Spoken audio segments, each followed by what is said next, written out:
হয়েছে। এই অত্যাচার থেকে, এই জেল থেকে মুক্তি পান নাই ইউসুফ আলাইহিস সালাম।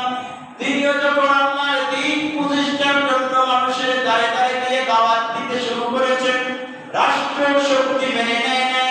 রাষ্ট্রীয় শক্তিটাকে জেলখানার মধ্যে বন্দী করে রেখেছেন। জেলখানায় বন্দী করার পরে ইউসুফ আলাইহিস সালাম চিন্তা করলেন, জেলে আছি কি করব, তাসবিহ পড়ি না ভাই, শুধু জেলখানায় খাও আর ঘুমাও, এটা না। শুধু জেলখানায় যাব, কোনো কাজ নাই, বাড়ির চিন্তাও নাই, শুধু ওখানে তাসবিহ পড়া, কোরআন পড়া আর ঘুমানো আর নামাজ পড়া, এটাই তো কাজ না। আরো আছে, জোরে বলে, আরো জোরে বলে, আছে। আল্লাহ পাক হযরত ইউসুফ নবী জেলখানায় গেলেন, কি কার্য করলেন, কি কর্ম করলেন, কি কাজ তিনি সেখানে গিয়ে শুরু করলেন। আল্লাহ পাক সূরা ইউসুফের 39 নম্বর আয়াত আল্লাহ তাআলা বলেন, ইয়া সাহিবাইস সিজনি আরবাবুম মুতাফাররিকুনা খায়রুন আমিল্লাহুল ওয়াহিদুল কাহ্হার। আল্লাহু আকবার।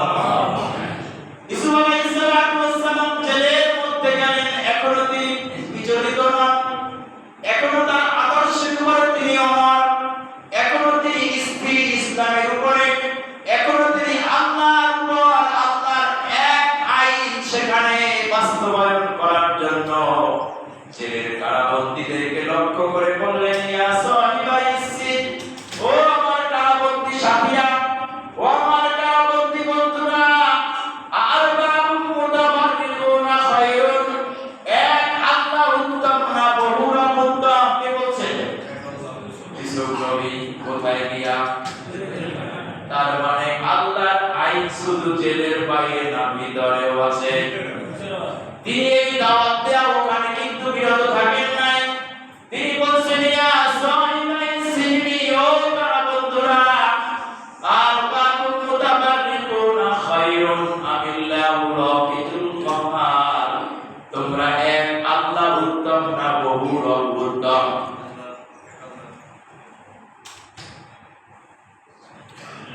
মা তা'বুদুনা মিন দুনিহি ইল্লা আসমান সাম্মাইতুমুহা, তোমরা যাদের ইবাদত করো, তোমরা যাদের গোলামি করো, তোমরা যাদের উপাসনা করো, তোমরা যাদের আইনগুলি মানো, ইল্লা আসমান সাম্মাইতুমুহা, এই আইনগুলি বানাইছো তোমরা এবং তোমাদের বাপ দাদারা। কে বলছে? কোথায় বসে? এখন এই কথা যদি আপনি দেশে বলেন, আপনি থাকতে পারবেন? বলতে পারবেন?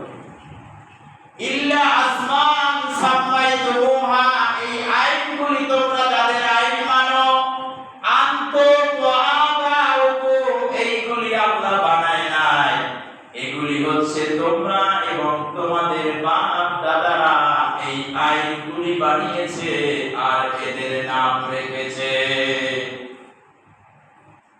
সমানে কোথায় সব? তাহলে আমাদের কাজ কি? কি আমাদের, কোন পথে আমাদের যাত্রা, কোন দিকে আমরা ধাবিত হতে চাই? আমরা মুমিন যদি হই, তাহলে কোন মুমিন কোন মানব রচিত আইন কি মানতে পারে? না। জোরে বলেন না। তাহলে আমরা যদি মানব রচিত আইন মানি আর যদি বলা হয় এটা মানা যাবে না, আর এই কথা বলার পরেও যদি কারো হৃদয়টা কেঁপে না ওঠে, মনে করতে হবে আমি মুমিন।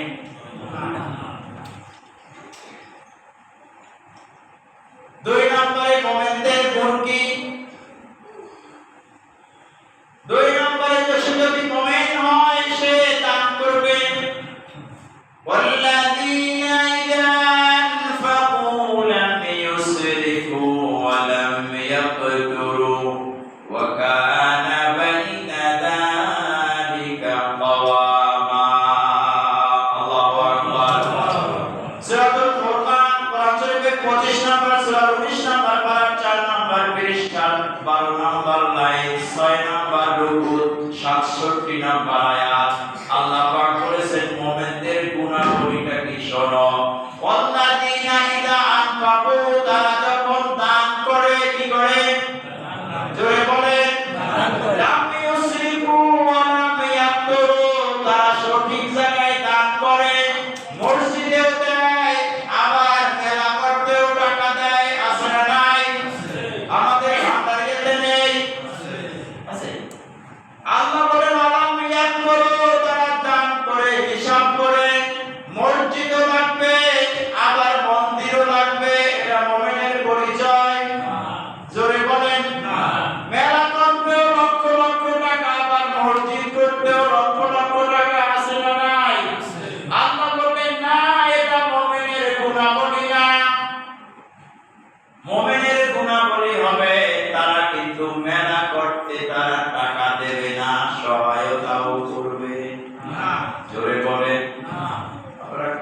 কি নাকশ নাকি আবার আমার উপরে? আমি তো আমার কথা শুনাই না, কার কথা শুনাই ভাই? আপনারা যে মুমিন, এটা যে আপনারা নিজেকে চেনবেন কি করে, আমি সেই কথাটা বোঝানোর জন্য এই রেকর্ডে তুলে নিয়ে আসছি। আমি যে মুমিন এটা চেনবো কি করে? চেনার জন্য বাবার যন্ত্র আছে না নাই? আবারও বলছি, প্রশ্ন মাপার যন্ত্র আছে, সেই শক্তি মাপার যন্ত্র আছে, দুধ মাপার যন্ত্র আছে, পানি মাপার যন্ত্র আছে না নাই? এখন আপনি যে মুমিন, ঈমান মাপবেন কি দিয়া? ঈমান মাপার যন্ত্র হলো কোরআন কারীম। আপনি যে ঈমানদার কিনা মানুষ বলার দরকার না, আপনি মাপতে পারবেন ঈমান এই পাতা দিয়া। এখন আমরা দান ডাইনেও করি, বামেও করি, ন্যায়তেও করি, অন্যায়তেও করি। আল্লাহ তাআলা এই কথা এখানে বলেছেন যে এটা মুমিনদের কাজ না। মুমিনরা দান করবে সঠিক পাত্রে, বেশিও করবে না, কমও করবে না।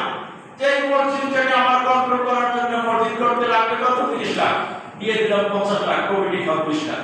আজ কি ভাই বানানো কথা? তাহলে কমিটি আমার উপর খুশি থাকবে না?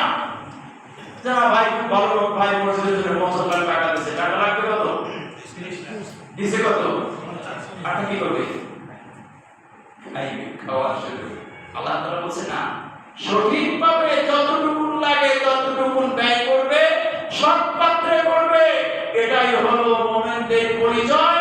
তোমার মধ্যে যদি এই গুণাবলী থাকে, আল্লাহ তাআলা বলেন উলাইকা হুমুল মুমিনুনা হাক্কা, এই মানুষগুলো হচ্ছে প্রকৃত মুমিন।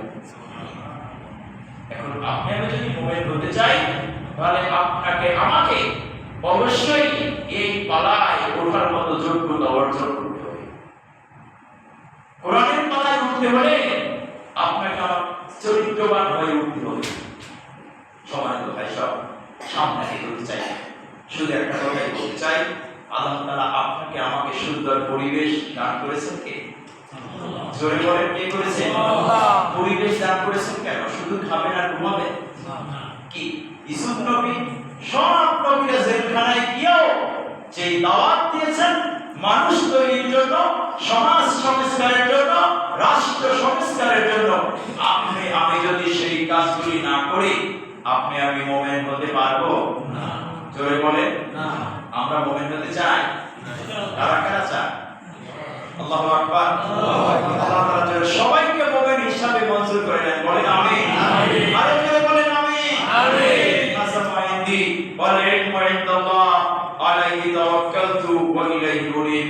আসসালামু আলাইকুম ওয়া রাহমাতুল্লাহ।